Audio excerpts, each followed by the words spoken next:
Okay, so let's take a look at 73. Can you read me the problem? It's square root of 48. Okay, hold on. So 48. X to the power of x cubed. Okay. Y to the power of 8. Okay. And z to the power of 7. Okay. So, you know, as you tackle this, we need to focus one number or one variable at a time.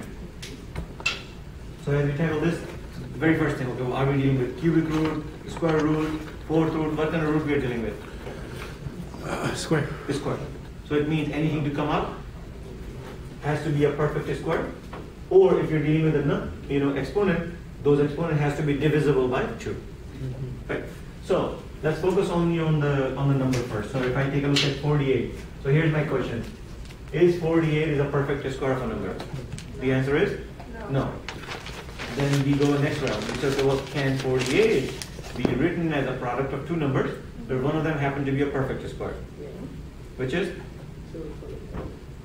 2 and 24? But neither the 2, neither the 24 is a perfect square. 6 and 8. 6 and 8. Okay. What else? Anything else you can think of? Does it have to be the highest?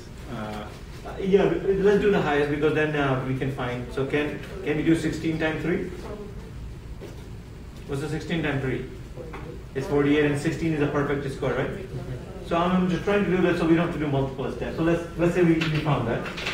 So I'm going to go ahead and write down, instead of 48, I'm going to write down 16 times 3. So that's going to give us 48, right?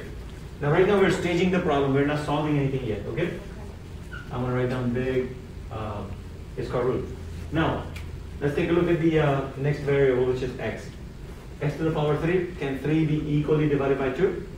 No, right? So what's the smaller number than 3 that can be equally divided by 2? 2. So what we're going to do, we're going to take this x and we're going to split into two x's. One is going to be x squared, and the other one is going to be x. Very good. Again, if you were to multiply, it's going to become x to the power 3. Okay. So again, right now we're staging. Now, what is the y to the power? What do you think? Can that 8 be equally divided by 2?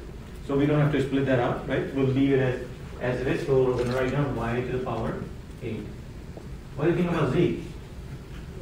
Z has to do what you did to the x. Okay, so how would you rewrite z? Z is going to be 6. Okay, very good. So z, 6, and z. Very good. Okay, so right now we just stage the problem before we do, kind of determine what will come out. Any questions so far? No? Okay, so 16 is a perfect square of 4. So I'm going to write down 4 outside. And I'm going to cross the 16, so it means no more exists anymore, right? Inside the radical. Okay, what about 3 is going to remain? Then x squared. What will come out of the x squared? X. So I'm going to write down outside x. And I'm going to cross this x squared inside, right? The next one is y to the power 8. So when we dealing with the square root, what will come out y to the power? Y to the power 4. Y to the power 4, right? Because again, 8 divided by 2. So it will come out as y to the power 4. So again, this x, y to the power 8 is gone. Now next one is z to the power 6. What will come out as z to the power 6?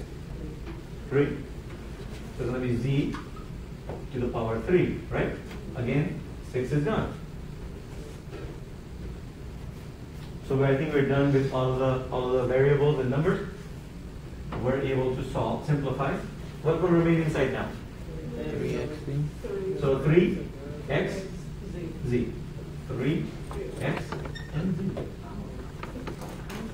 Right, so this is what we call simplification of radical.